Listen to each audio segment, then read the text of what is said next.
तो कहानी शुरू होती है टोक्यो से। हर सुबह की तरह एक आम सी सुबह आज भी हुई। अफरा तफरी काम में जाने की जल्दी। बहुत से लोग तैयार होकर ट्रेन में बैठे अपने काम पे जाने के लिए। ट्रेन में हर इंसान अपने ही काम में मगन बैठा था। एक आदमी पानी पीने के लिए बोतल खोलता है, लेकिन हाथ से उसके ढक्कन स्लिप हो जाता है। चलते चलते अचानक ही वो ढक्कन गायब हो गया। ढक्कन का गायब होना था कि अचानक एक और अजीब काम हुआ। सभी लोगों के फोन काम करना बंद कर गए और उन पर अर्थक्वेक्स के अलर्ट्स आने लगे। सभी लोग घबरा गए थे। ट्रेन अपनी पूरी स्पीड से चल रही थी। चलते चलते वो जैसे ही एक टनल के अंदर पहुंची, एक बहुत बड़ा झटका ट्रेन में बैठे हुए लोगों ने महसूस किया और हमें दिखाया गया कि ट्रेन एक वर्म होल में चली गई है और ट्रेन में बैठे सभी लोग बेहोश हो चुके हैं। उन्हें होश आया तो उन्होंने अपने आप को जंगल में पाया। इधर उधर देखने पे पता चला कि पूरी ट्रेन नहीं, ये तो सिर्फ ट्रेन का एक ही कंपार्टमेंट था जो इस अजीब जंगल में पहुंच चुका है। ये जगह भी उन्हें जानी पहचानी लग रही थी। ये टोक्यो भी था जो अब बदल कर बस एक जंगल बन के रह गया है। ये सब कुछ देखकर सभी लोग शॉक थे। किसी को समझ नहीं आया कि उनके साथ क्या हुआ। ट्रेन में मौजूद सैम नाम का आदमी जो कि एक फायर फाइटर है, वो सिचुएशन को संभालने के लिए सभी पैनिक हुए लोगों को रिलैक्स करने की कोशिश करता है।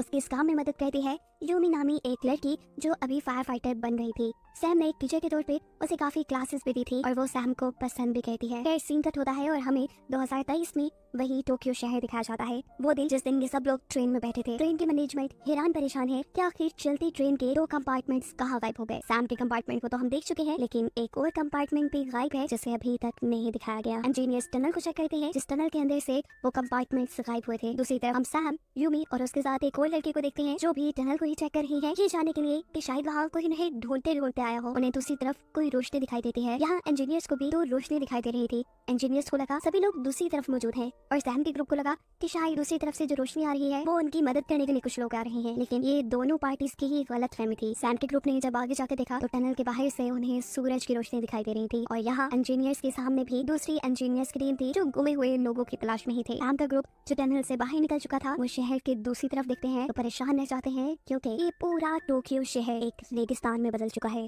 इन अजीबोगरीब चीजों की वो बहुत सी वीडियोस बना लेते हैं ताकि जाकर अपने जैसे पैसेंजर्स को दिखा सकें। इनके सोच के मुताबिक जब इन्होंने इस शहर के बारे में लोगों को बताया तो किसी ने उन पे यकीन नहीं किया। उन्होंने भी जब वीडियोस देखी तो उन्हें यकीन आया कि वो किसी स्ट्रेंज जगह पे पहुंच चुके हैं। सभी परेशान थे, किसी को कुछ समझ नहीं आ रहा था कि वो लोग यहाँ रहेंगे कैसे, जिएंगे कैसे, सर्वाइव कैसे करेंगे। दूर दूर तक कोई इंसान नहीं था। आखिर इनको बचाएगा कौन? इस जगह में फंसे उन्हें 7 घंटे गुजर चुके हैं। कोई मदद को नहीं आया, फोन में कोई सिग्नल नहीं है और भूख भी सबको बहुत लग रही है। जिनके पास भी कुछ थोड़े से स्नैक्स थे ये लोग एक दूसरे से शेयर करते हैं और अपना पेट भरते हैं। इसी ट्रेन में पेनी नाम की सेल्फिश लड़की, उसे कुछ ज्यादा ही शायद भूख लगी थी, वो सबके बैग्स में खाने पीने की चीजें तलाश करना शुरू करती है। खाने का तो कुछ नहीं मिलता, लेकिन एक आदमी के बैग में उसे एक गवर्नमेंट लेटर मिल जाता है जिसमें साफ लिखा था कि वो एक क्रिमिनल है। फैनी का उल्टा दिमाग उल्टा ही चला। उसे लगा कि ये सारा काम जरूर इस क्रिमिनल का है, उसने हमें यहाँ फंसा दिया ताकि वो गवर्नमेंट को ब्लैकमेल कर सके उसकी सजा खत्म होने के लिए। ये बात उठकर सबको भी बता देती है। हाशिमा बेचारा सबको समझाता रह जाता है कि ये लेटर मेरा नहीं है, मेरी बात तो सुनने की कोशिश करे, लेकिन जब कोई उसकी बात नहीं सुनता तो कहता है ठीक है मैं जा रहा हूँ यहाँ से। अब सब लोग आराम से मिलकर यहाँ रहे। उसके इस कंपार्टमेंट से बाहर जाते ही एक ब्लॉगर लड़का यहाँ सैम और यूमी को बताता है कि रीना गलत कह रही है, वो खुद सबके बैग से चोरी कर रही थी और मुझे नहीं लगता कि काशिमा एक क्रिमिनल है। ये जानकर सैम को बुरा लगा। वो काशिमा को ढूंढने के लिए बाहर जाता है जहाँ काशिमा चलते चलते एक खाई में गिरने वाला था, लेकिन सही वक्त पे वहाँ पे सैम आकर उसे बचा लेता है। सैम के बचाने के बाद काशिमा उसका शुक्रिया करता है और उसे कहता है कि मैं क्रिमिनल नहीं हूँ, मैं एक बहुत ही मशहूर हेयर ड्रेसर हूँ। सैम इससे पहले उससे और भी कुछ पूछता वो उसे चुप करवा देता है। यानी उसने उस क्रिमिनल वाले लेटर के बारे में इन्हें अभी तक कुछ नहीं बताया। परेशानी में रात हो जाती है। बहुत से लोग तो सो गए थे, लेकिन बहुत से लोग परेशानी में नींद तो दूर, सोच उनकी जान ही नहीं छोड़ी। सुबह भी हो जाती है। ऐसे के ऐसे सब लोग बेहाल बैठे हैं। सैम सबकी थोड़ी थोड़ी मदद करने की कोशिश करता है और उसके इस एटीट्यूड से काशिमा गुस्सा आ जाता है कि फजूल में एक इंसान इतना अच्छा कैसे हो सकता है। उससे पूछता है क्या है तुम सबकी इतनी मदद क्यों कर रहे हो, तुम्हारा मसला क्या है? सैम बताता है मसला नहीं है, बस मेरे दिल में एक गिल्ट है जिसे शायद मैं खत्म करने के लिए सब करता हूँ। मेरे बहुत ही अच्छे दोस्त की टांगे असल में मेरी वजह से टूट गई थी और उस चीज का रिग्रेट खत्म करने के लिए मैंने उसी दिन अपने आप से वादा कर लिया कि जब जब इसको भी मेरी जरूरत पड़ेगी मैं मदद करूंगा। सैम के पास की कहानी सुनकर काशिमा को भी अपना भाई याद आ जाता है। जब वो दोनों भाई छोटे थे कितने प्यार से रहते थे। चाहे गरीब थे लेकिन काशिमा जान छिड़कता था अपने भाई पे। अपने भाई को एक अच्छी लाइफ देने के लिए उसने बहुत मेहनत की, एक मशहूर हेयर ड्रेसर बना। उसने अपने भाई की सारी ख्वाहिशें पूरी कर दी, लेकिन एक जगह वो मार खा गया। बहुत सा काम करने की वजह से उसे अपने भाई पे ध्यान रखने का टाइम ही नहीं मिला। तब वो एक क्रिमिनल बन गया। काशिमा को ये नहीं पता चला असल में जो क्रिमिनल लेटर काशिमा के पास था वो उसके भाई का ही था। कुछ दिन बाद उसे बेल होने वाली थी और वो उसी को लेने के लिए ट्रेन से जा रहा था। अब सारे पैसेंजर्स ट्रेन से निकल चुके हैं। उन्हें पता है कि उन्हें कुछ खाना है, इंतजाम तो करना पड़ेगा। जंगल में कुछ खाने पीने की चीजें ढूंढने के चक्कर में वो काफी आगे निकल गए और उन्हें दिखाई दिया एक टावर। इसे देखकर ये सब शौक इसलिए हो गए हैं कि ये टावर कंप्लीट होने वाला था 2026 में। जिस टाइम से ये लोग आए थे वो टाइम था 2023 का। इस टावर के बारे में सबने ही बहुत कुछ सुन रखा था, लेकिन इसको देखने के बावजूद भी ये लोग इस चीज को समझ नहीं पाए कि ये लोग फ्यूचर में आ चुके हैं। फ्यूचर में कितना दूर ये भी नहीं मालूम। इसी ट्रेन में एक बायोलॉजिस्ट भी था जिसे यही जंगल के अंदर एक ऐसा पौधा मिला जो 2023 से तकरीबन 30 साल बाद उगने वाला था। इन्होंने अंदाजा लगाया कि ये लोग कम से कम 40 साल अपने वक्त से आगे आ गए और ये चीज इन्हें परेशान कर देती है। आने वाले सालों में क्या दुनिया इतनी बुरे हाल में आ जाएगी, इन लोगों ने सोचा तक नहीं था। सिंकट होकर 2023 का वक्त दिखाया जाता है जहाँ से ये कंपार्टमेंट यहाँ तक पहुंचा था। बहुत ढूंढने के बाद भी उन साइंटिस्ट को वो कंपार्टमेंट नहीं मिला, तो मजबूरन अब ऑफिशियली उन्हें ये खबर अनाउंस करनी पड़ती है कि चलती ट्रेन के 2 कंपार्टमेंट्स गायब हो चुके हैं, जिसके अंदर तकरीबन 100 से ज्यादा लोग थे, वो भी गायब है। कुछ अता पता नहीं चला। सीन्स दोबारा फ्यूचर में शिफ्ट होते हैं जहाँ लोग पागल हो रही हैं क्योंकि पानी पीने तक के लिए नहीं है उनके पास। इस वक्त सैम जुगाड़ करता है और एक बड़ी सी पॉलीथीन को उठाकर इस कंपार्टमेंट की छत पे बिछा देता है कि चलो और कुछ नहीं, 2-4 कतरे बूंद के ही जमा हो जाए। लेकिन प्लान उनका ये भी फेल हो गया। सुबह हो गई, अगला दिन आ गया। बायोलॉजिस्ट इस एरिया की छानबीन करने के लिए जाता है और उसे एक ऐसा फ्लावर मिलता है जो बहुत ज्यादा पानी के आसपास उगता था। इसे देखकर उसे क्लू मिला, जरूर आसपास कोई चश्मा या नदी है। ये सुन सैम डिसाइड करता है कि अगर तो यहाँ कोई चश्मा या नदी है तो वो उसे ढूंढ कर रहेगा ताकि उसके सभी साथी प्यास बुझा सके। उसके साथ जाते हैं ये बायोलॉजिस्ट काशिमा और यूमी भी। चलते चलते ये लोग पहुंचे एक बहुत ही बड़े पहाड़ के पास। पहाड़ है तो चश्मा भी होने के चांसेस है, लेकिन इतने ऊंचे और इतने सीधे पहाड़ पे चढ़ेगा कौन और किस तरह? इस काम के लिए ये सब मिलकर एक रस्सी बनाते हैं और सैम जो कि एक फायर फाइटर है और रस्सी से दीवारों पर चढ़ने का उसे काफी एक्सपीरियंस है, वो यहाँ इस पहाड़ के ऊपर चढ़ता है और फाइनली इन्हें पानी भी मिल गया है। खुशी से ये लोग झूमने लगे। सैम इस पहाड़ के ऊपर से दूर दूर तक देखने लगता है। जहाँ टोक्यो की बड़ी बड़ी मशहूर बिल्डिंग्स थी, वो जगह बस एक समुंदर बन गई थी। उसने बाहर आकर अपने साथियों को बताई। सभी लोग और भी ज्यादा परेशान हो गए ये जानकर कि आखिर फ्यूचर में ऐसा क्या होने वाला था कि जिससे ये दुनिया इतनी बर्बाद हो जाएगी। एक और दिन खत्म हो जाता है, रात हो जाती है और टनाका नाम का एक आदमी कंपार्टमेंट से बाहर निकलता है। वो अपना काम कर ही रहा था कि यहाँ पे कोई इंसान उसके ऊपर हमला कर देता है। उसके हमले से तो उसने अपने आप को बचा लिया, लेकिन जब ये बाहर जाकर अपने कंपार्टमेंट के साथियों को बताता है तो कोई इस पे यकीन ही नहीं कर रहा था कि उसने यहाँ किसी इंसान को देखा, क्योंकि इतने दिन से वो लगातार यहाँ छानबीन कर रहे थे। उन्हें तो यहाँ कोई इंसान नहीं मिला था। देखते ही देखते आज बारिश शुरू हो जाती है और बारिश से इन लोगों को सुकून मिलता है। एक तो पीने के लिए पानी, नहाने के लिए पानी और फाइनली कुछ तो अच्छा हुआ था इनके साथ। बायोलॉजिस्ट बेचारा अपने ही काम पे लगा था। यहाँ वो कुछ ऐसा सामान ढूंढना चाह रहा था जिससे इंसान खा पी के अपना गुजारा कर सके। उसके काम में बाकी लोग भी उसकी मदद करने का डिसाइड करते हैं। यहाँ हम देखते हैं कि रीना और यूमी जब दोनों बेरीज ढूंढने का ही काम कर रही थी तो गलती से यूमी कुछ ऐसी बेरीज खा लेती है जो कि पॉइजनस थी, यानी जहरीली थी। इंसानों ने खाते तो मर जाते। उसकी तबीयत को खराब देखकर सैम बहुत ज्यादा परेशान हो जाता है और यहाँ हमें फील हुआ कि सैम भी उसे पसंद करता है। खैर सभी लोग उसे लेकर कंपार्टमेंट में चले जाते हैं। जैसे तैसे करके ये लोग उसका थोड़ा बहुत इलाज करते हैं और यहाँ सब उसका ऐसे ख्याल रखते हैं जैसे सभी उसकी फैमिली हो। ये लोग साथ रहते रहते एक फैमिली जैसे ही हो गए थे। यूमी की ऐसी हालत देखकर सभी ट्रेन के लोगों को रियलाइज हो गया था कि अगर ये ऐसे के ऐसे ही बैठे रहे और इन्होंने एफर्ट्स तक की, मेहनत तक की, तो वो दिन दूर नहीं जिस दिन ये भूख प्यास से मर जाएंगे। इन्हें जिंदा रहना है तो कुछ तो करना पड़ेगा। इसीलिए अगले ही दिन से ये लोग काम करने का फैसला करते हैं। कुछ लोगों ने यहाँ खाना ढूंढा था, कुछ लोगों ने मिलकर बर्तन बनाए और आज के दिन इन्होंने बहुत सा काम किया। खाने को भी इन्हें बहुत कुछ मिला था, लेकिन ये सब करने के बाद भी वो लोग ज्यादा खुश नहीं थे। उन्होंने रियलाइज किया कि खाने के तौर पे उन्होंने कुछ जहरीली बेरीज भी जमा कर ली थी। इस टाइम पर काशिमा को शक होता है कि शायद उन्होंने ये पॉइजनस बेरीज नहीं जमा की, उनके खाने में बेरीज शायद तनाका ने मिलाई है, जिसे ये लोग अपने कंपार्टमेंट से निकाल चुके हैं क्योंकि उसने काशिमा की सीजर चुरा ली थी। ये लोग अब उस आदमी को ढूंढने के लिए निकलते हैं। सैम पूरी रात जंगल में भटकता रहा, उसे तनाका कहीं नहीं मिला, लेकिन उसने काशिमा की सीजर जरूर ढूंढ ली। अब बायोलॉजिस्ट जो हर दिन इनका कोई ना कोई फायदा कर दिया करता था, वो इस एरिया को रीड करते हुए उन्हें बताता है कि उसके नॉलेज के मुताबिक जैसा इस जगह का स्ट्रक्चर है, यहाँ करीब ही कहीं नदी भी गुजर रही होगी और अगर यहाँ नदी है तो इनके पानी की भी सारी जरूरतें पूरी हो जाएंगी और ये लोग वहाँ से मछलियाँ भी पकड़ सकते हैं। यहाँ जबरदस्त आइडिया था। सभी उसके आइडिया पे काम करने के लिए निकलते हैं, यानी एक नदी ढूंढने के लिए निकल जाते हैं और रास्ते में ही कोई बायोलॉजिस्ट पर हमला कर देता है। फौरन ही उसे वापस कंपार्टमेंट में लेके आ जाता है। उसके लोग इलाज करते हैं लेकिन वो बहुत दर्द में है। सभी लोगों को ये भी बात मालूम हो गई है कि टनाका झूठ नहीं बोल रहा था, बाकी इस शहर में उनके अलावा इंसान थे। इसके ऊपर हमला होने के फौरन बाद उनके कंपार्टमेंट में तनाका भी आ जाता है। ये सबसे कहता है कि अगर वो लोग उसे उनके साथ इस कंपार्टमेंट में रहने की इजाजत दे तो वो उनकी बहुत काम आ सकता है। वो एक सिक्योरिटी कंपनी में काम करता है, उसे ट्रैप्स बनाने का बहुत एक्सपीरियंस है और वो इन लोगों के लिए ट्रैप्स बनाएगा जिससे ये लोग यहाँ पे सिक्योर रह सकेंगे। उसके बाद सब लोग मान लेते हैं। आज सब लोग अपने रूटीन के काम कर रहे थे, ऐसे जैसे उन्होंने इस जिंदगी का एक्सेप्ट कर लिया है। काशिमा यहाँ पे रीना के बाल कट करता है, जो करके उसे बहुत मजा आया। लोग जंगल में गए, उन्होंने खाना ढूंढा, खाना खाया, एक नॉर्मल दिन गुजारा। अगला दिन हो जाता है। यूमी और सैम को उनके कंपार्टमेंट के पास एक बच्चा दिखाई देता है। बच्चा उन्हें देखते ही भागने लगा। ये दोनों उस बच्चे का पीछा करते हैं। बच्चे ने भागते भागते इनका बस एक ही फायदा किया कि इन्हें नदी तक पहुंचा दिया। नदी को पार करके ये बच्चा आगे की तरफ भाग जाता है और इन दोनों को ये कह के गया था कि मेरा इंतजार करना। इन दोनों को ही ढूंढते हुए काशिमा भी यहाँ गया। रात हो गई, बच्चा तो वापस ही नहीं आया। इन्होंने जब आगे जाके देखा तो यहाँ फाइनली उन्हें एक दूसरा कंपार्टमेंट भी मिल गया, जिसके बारे में हम पहले से जानते हैं कि ट्रेन के 2 कंपार्टमेंट्स गायब है, एक सैम का और दूसरा ये। दूसरे कंपार्टमेंट के लोग इनसे काफी ज्यादा आगे थे। उन्होंने रहने सहने का अपना बहुत सारा इंतजाम कर लिया था। इनको यहाँ पे मिलता है यूमोटो, जो इन सब का लीडर था। सैम यूमोटो को बताता है कि उनके एक आदमी ने उनके बायोलॉजिस्ट पर हमला किया है। यूमोटो इस चीज के लिए उससे माफी मांगता है। इसका वक्त नहीं था, ये लोग यहाँ पर एक दूसरे से इंपॉर्टेंट इन्फॉर्मेशन शेयर करते हैं, जैसा कि सैमुअल को यहाँ पे एक नदी मिली थी, खाने पीने के लिए कुछ चीजें मिली थी। ये सारी बातें सैम उनको बता देता है और यूमोटो यहाँ उन्हें बताता है कि जब वो लोग यहाँ आए तो इन्हें एक शिप मिली थी। हाँ, उस शिप के अंदर एक डायरी थी और एक रेडियो की फ्रीक्वेंसी मैच करते करते उन्हें एक दिन कनाडा से कुछ सिग्नल्स मिले, जिससे इन्हें पता चला कि ये लोग 60 साल आगे आ गए हैं, यानी फ्यूचर में। और साथ उसे ये बात भी मालूम हुई थी कि दुनिया तो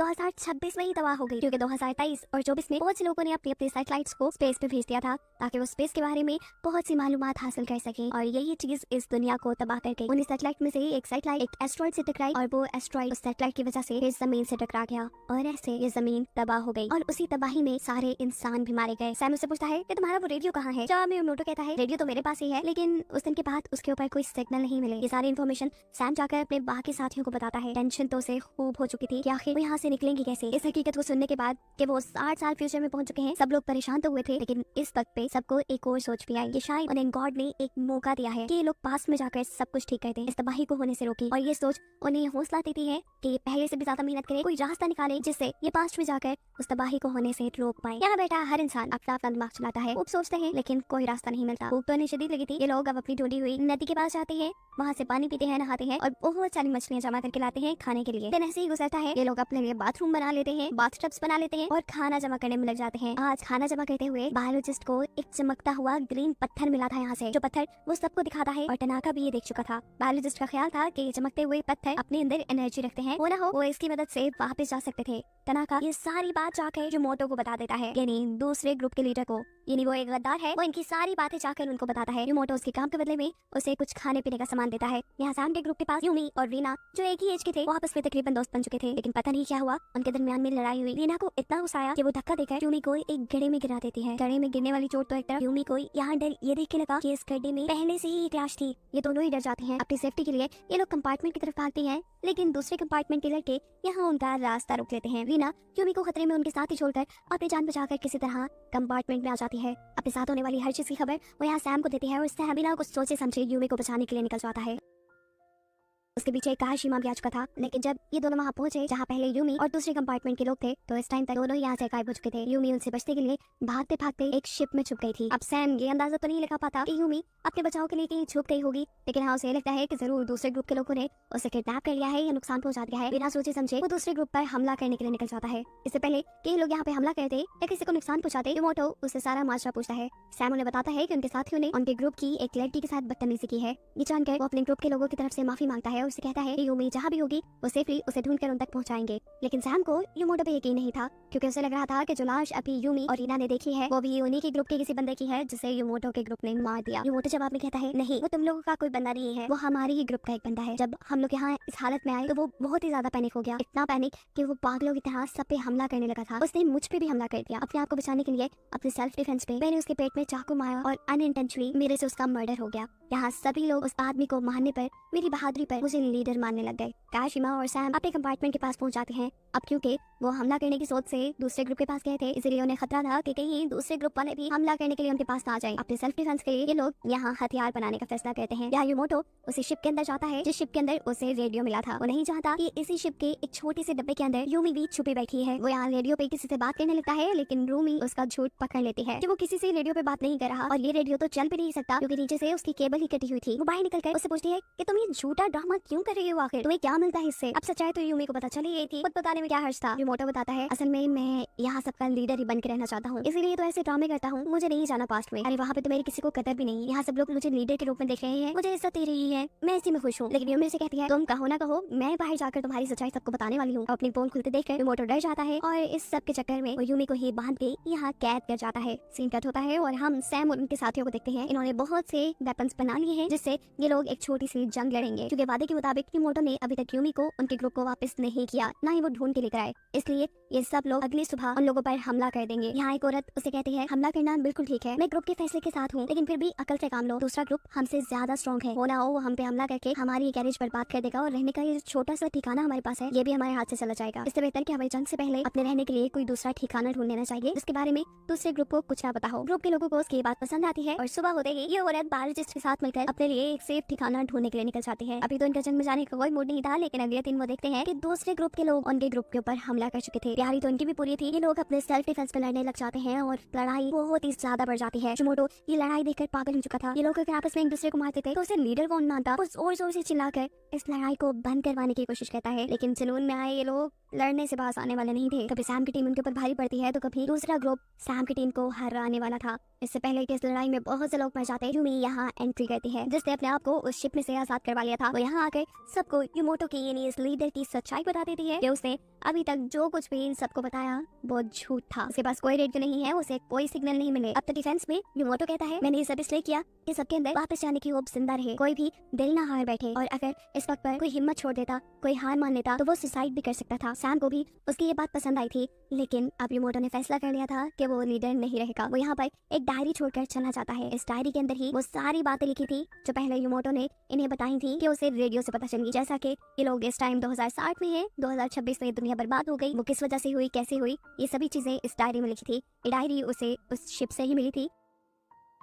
बायोलॉजिस्ट और वो औरत जो अपने रहने के लिए एक दूसरा ठिकाना ढूंढने के लिए गए थे, उन्हें यहाँ एक ऐसा टॉवल मिलता है जिसके अंदर बहुत से ग्रीन चमकते हुए पत्थर हैं। जबकि ये सीन कट होता है और हमें 2023 का टाइम दिखाया जाता है। एक साइंटिस्ट जो ट्रेन के डब्बों के गायब होने की मिस्ट्री ढूंढ रहा है, वो इस टाइम भी टनल को स्टडी कर रहा था। टनल की फुटेज को गौर से देखने पे उसे पता चला कि जिस टाइम ट्रेन के अंदर से वो डब्बे गायब हुए, उस टाइम टनल के अंदर एक वर्म होल बन चुका था, जो कि सुपरनोवा नामी एक्सप्लोजन की वजह से हुआ था। इस फिनोमेना के मुताबिक ऐसे बड़े बड़े एक्सप्लोजन तब होते हैं जब एक प्लैनेट बहुत ज्यादा बूढ़ा हो जाए, तब उसके कोर में से कुछ ऐसी पावर्स निकलती हैं जिससे बहुत बड़े एक्सप्लोजन होते हैं, और इसी एक्सप्लोजन की वजह से वहाँ एक वर्म होल बना जिससे 2023 और 2060 की टाइमलाइन जोड़ दी। यानी वो साइंटिस्ट तो ये मिस्ट्री सॉल्व कर चुका था, पर सैम और का ये मिस्ट्री सॉल्व करना अभी बाकी था। ये लोग भी ज्यादा वक्त नहीं लगाते, वो डायरी जो इनके हाथ लगी थी उसको स्टडी करने पे इन्हें भी सुपरनोवा एक्सप्लोजन के बारे में पता चल जाता है। यहाँ पे बैठा हुआ एक साइंस टीचर सभी लोगों को सुपरनोवा एक्सप्लोजन के बारे में बताता है कि ये एक्सप्लोजन जमीन के या किसी भी प्लेनेट पे तब होता है जब प्लेनेट बहुत ज्यादा बूढ़ा हो जाए, मरने के करीब चला जाए। उनकी बातें करते करते अचानक यहाँ बहुत बड़ा तूफान आ जाता है। सभी लोग अपने कंपार्टमेंट में वापस आ जाते हैं। टनाका डिसाइड करता है कि वो इस कंपार्टमेंट के इमरजेंसी गेट को खोलकर दूसरी तरफ वाली टनल के अंदर चला जाएगा इस तूफान से बचने के लिए। वो जैसे ही इमरजेंसी गेट खोलता है इस कंपार्टमेंट का, तो दूसरी तरफ ये देखते हैं कि एक बहुत बड़ा वर्म होल बना हुआ है जो आहिस्ता आहिस्ता यहाँ की हल्की चीजों को अपने अंदर खींच रहा था। उसने टनाका की बनाई हुई एक छोटी सी डोन को भी अपने अंदर खींच लिया था। अचानक तूफान बंद होता है और ये वर्म होल भी बंद हो जाता है। सीन कट होकर दूसरी तरफ 2023 के अंदर हम देखते हैं कि ट्रेन मैनेजमेंट के पास एक डिटेक्टिव भी है। ये लोग इसी टनल के अंदर खड़े होकर अपने केस को स्टडी कर रहे थे कि अचानक उनके पास टनाका की वो डॉल आकर गिरती है जो वर्म होल की वजह से यहाँ आई है। यहाँ वर्म होल को देखने के बाद इन लोगों को भी समझ आ गया था कि आखिर वापस जाना कैसे है। इन्हें वापस जाने के लिए एक वर्म होल बनाना था जिसके लिए कुछ स्पेशल रेडियोएक्टिव पत्थर और बहुत बड़ा एनर्जी सोर्स चाहिए था। पावर स्टेशन तो इस शहर में हो सकता था, लेकिन उसे ढूंढना मुश्किल था, नामुमकिन नहीं। ये सब लोग मिलकर काम करते हैं, एक पावर स्टेशन ढूंढ लेते हैं जो कि जमीन के अंदर ऐसा दबा हुआ था जैसे कभी उसे इस्तेमाल ही ना किया गया हो। उस पावर स्टेशन को निकालने के बाद ये लोग उन ग्रीन पत्थरों का इस्तेमाल करते हैं और यहाँ उनके मेहनत से बनाए सेटअप की वजह से अचानक बहुत बड़ा तूफान आता है और वर्म होल भी वहाँ बन जाता है। सभी लोग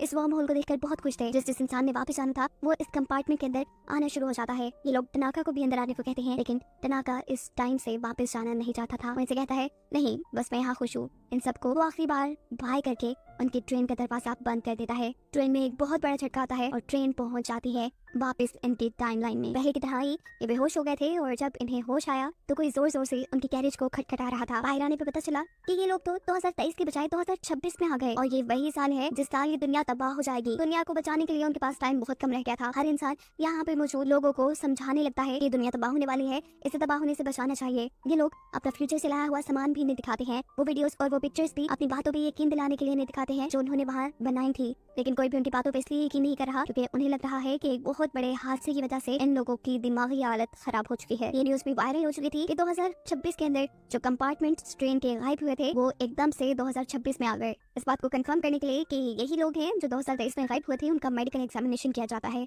जहाँ कोई भी उनकी बातों का यकीन नहीं कर रहा था, वहीं पर डे वो साइंटिस्ट जिसे नोवा एक्सप्लोजन के बारे में पता चलाया था वो इनसे मिलने के लिए जाता है। दूसरी तरफ इसी ट्रेन में बैठी हुई वो लेडी जो एक बहुत बड़ी पोस्ट पे थी, वो अपनी पोस्ट और पैसे का इस्तेमाल करते हुए डिफेंस मिनिस्टर से मिलती है और उन्हें अपने साथ होने वाली हर चीज के बारे में बताती है। अब अपनी हर उस इंफॉर्मेशन के बारे में बताती है जो उन्हें 2060 में रहकर मिली। डिफेंस मिनिस्टर ने उसके बाद बहुत गौर से सुनी थी। डिफेंस मिनिस्टर बताती है कि सच में एक एस्ट्रॉइड उनकी दुनिया से टकराने वाला है और उससे दुनिया को बचाने के लिए ये लोग एक ऐसा मिसाइल बना रहे हैं जिससे ये लोग उस एस्ट्रॉइड को स्पेस पे ही तबाह कर देंगे। वो दुनिया से नहीं टकराएगा और ऐसे दुनिया सेफ रह जाएगी। ये जानने के बाद इस औरत के भी सांस में सांस आया था। उसने ये सारी बातें अपने टीम मेंबर्स को भी बता दी थी। ये लोग उसकी बातें सुनकर रिलैक्स तो हुए, लेकिन पूरी तरह नहीं। जो कुछ वो देख आए थे उसके बाद किसी भी चीज पे यकीन करना मुश्किल था। आखिर वो दिन भी आ जाता है जिस दिन एस्ट्रॉइड इस दुनिया से टकराने वाला था। सबकी सांसें थमी हुई थी। ये सब एक दूसरे से ऐसे मिलते हैं जैसे आइंदा ये कभी मिलेंगे ही नहीं। इन्हें एतबार नहीं था, न जाने ये दुनिया बचेगी भी या नहीं। सभी लोग मिलकर उस न्यूज को देख रहे थे जहाँ मिसाइल आसमान में जा रहा था। इनकी सांसें अब तक थमी रही जब तक इन्हें ये गुड न्यूज नहीं मिल गई कि वो मिसाइल एस्ट्रॉइड को तबाह करने में कामयाब हो गया है। फाइनली ये दुनिया बच चुकी थी और इस दुनिया को उसकी असल हालत में दिखाते हुए ये सीजन